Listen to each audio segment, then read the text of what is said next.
Hello students, this is Nirmalendu Nirmal.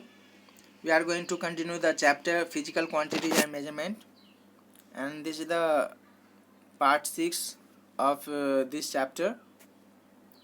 Today we are going to talk about the topic measuring length and how to measure, how to use the scale to measure. That already we have learnt in the previous session, but how to position means how to put the ruler and how to measure. Okay, one important point is there which I want to say here. Okay, for taking measurement, correct position of eye. Okay, eye should be put in the correct position, then only we will get the exact reading on the scale. So eye should be in the correct position. Okay, the eye must be 3 will not be, by mistake 3 has been tapped. The eye must be exactly vertical, as you can see in the picture. First let's understand through the this picture that one scale is there and we have to measure the what length of the pencil. Then this from here, okay, from the end of the pencil here it will be put what it will coincide the level 0, and here it is coming here. So we have to take the measurement, or we have to get that how long the pencil is. Then we'll have to keep our eyes vertical to the scale. If we will okay, we will see slanting line in the slanting manner, then we'll get the different or inaccurate reading. Okay, as you can see that this is the exact reading. If the eye position will not be straight vertical, then we'll get, if you, from this side we'll see, then we'll get the less measurement. From this side then we'll get the more measurement. So if for the correct reading, okay, for the proper reading, the eye should be vertical to the ruler. So this is the correct position of the eye. Okay, so eye must be, okay, eye must be in the, okay, vertical manner, means vertically above the mark to be read. In other position of the eye, the reading is either more or less. Obviously if it will be in another position, then either the reading will be either more or less than the actual reading. Will not get the exact reading of the on the ruler. So such an error in the measurement that arises due to the wrong positioning of the eye is called the parallax error. Suppose that because of the incorrect positioning, wrong positioning of the eye, whatever error we get, okay, whatever error we get, that error is known as the parallax error. Suppose this is the correct position 10.5, and our eye position is here, and because of that we will get the incorrect position. Suppose that at 10, okay, so we will get the incorrect position 10, incorrect reading 10, but the actual reading is 10.5. Then what is the parallax error? Parallax error will be what? How much error is there? Error of 0.5. So this is the parallax error. I hope that you understood. So after this, some of the activities are there. Okay, some of the activities are there, like many activities are there. Activity 2.1 to 2.5, 5 activities are there. You read or do, you read those activities and do practically. Those are very easy activities that you can do, and if you do those activities, then you will learn a lot of things, and it will help you to understand the things about the measurement in the very well manner. So do the activities. Now we'll talk about the measuring. Okay, using a tape, using a measuring tape, and okay, to measure the length, using a measuring tape to measure the length. As you can see that this is the measuring tape, this is the measuring tape. A measuring tape is used to measure the long lengths of the straight or curved objects. Actually ruler we can use, this ruler we can use to measure the length of the straight object. Okay, but this measuring tape can help, or it can be used to measure the curved faces also, curved objects also. So it is very good. So it is flexible, it is flexible ruler made on the ribbon on the cloth, plastic or metal strip. These things are made on the what, on the ribbon of the cloth or plastic or metal strip. It is made of the metal strip, it is made of the plastic or ribbon of the cloth. and the measurement is printed on this. Okay, so it is used to measure the length of the objects, and it can be used to measure the length of the curved object also. Okay, it can be easily carried in the pocket. Obviously it can be folded, it is not straight like the ruler. It can be folded and easily it can be carried from one place to another place. It is too small that it can be kept in the pocket easily, and it can be used to measure around curves, corners of the object, etc. Okay, so in the next session we'll read further.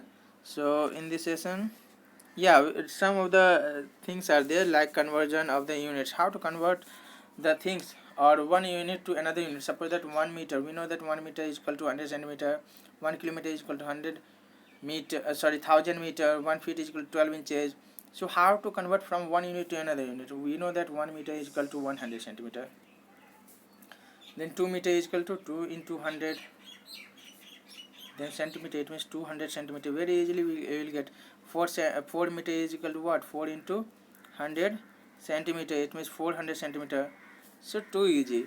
So just opposite of that, if 100 centimeter is equal to 1 meter, okay, then 200 centimeter is equal to, we can say that 200 centimeter is equal to 2 meter, because 100 centimeter is equal to 1 meter. So 200 centimeter is equal to 2 meter. 300 centimeter is equal to 3 meter. 500 centimeter is equal to 5 meter. So it is very easy.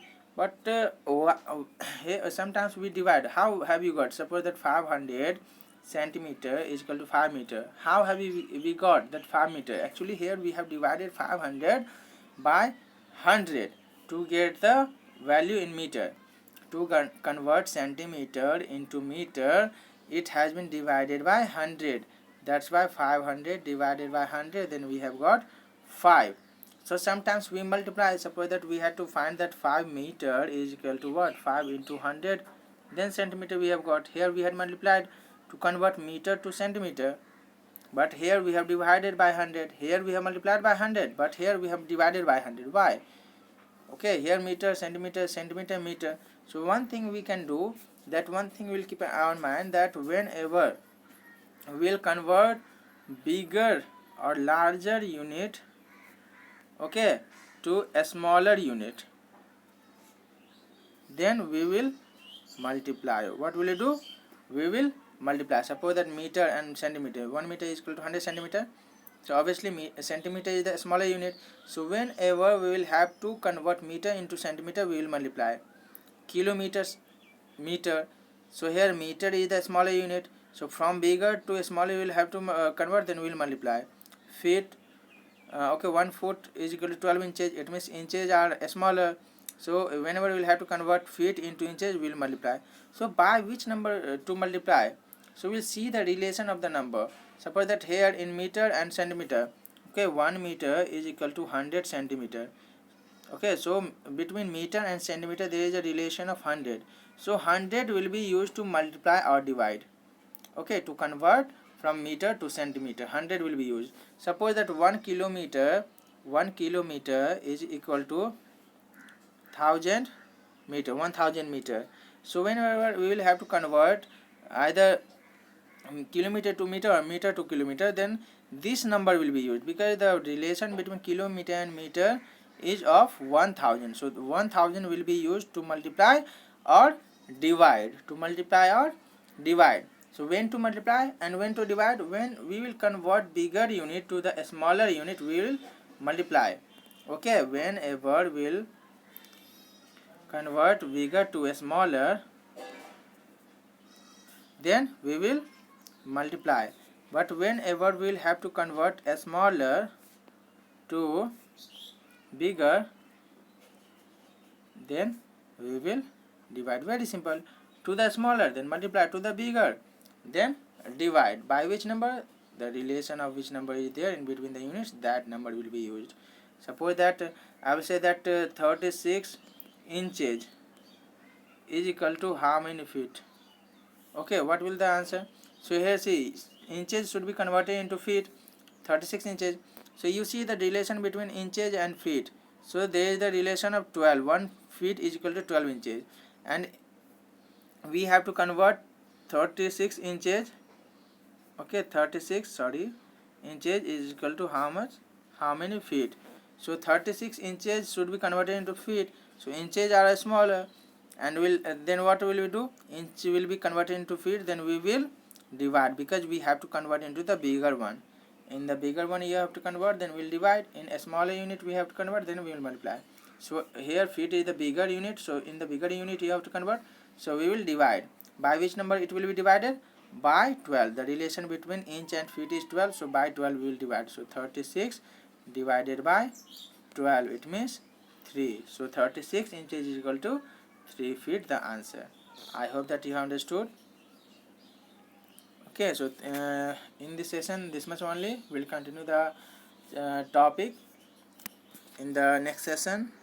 So till that time, all of you, bye, have a nice day, stay healthy.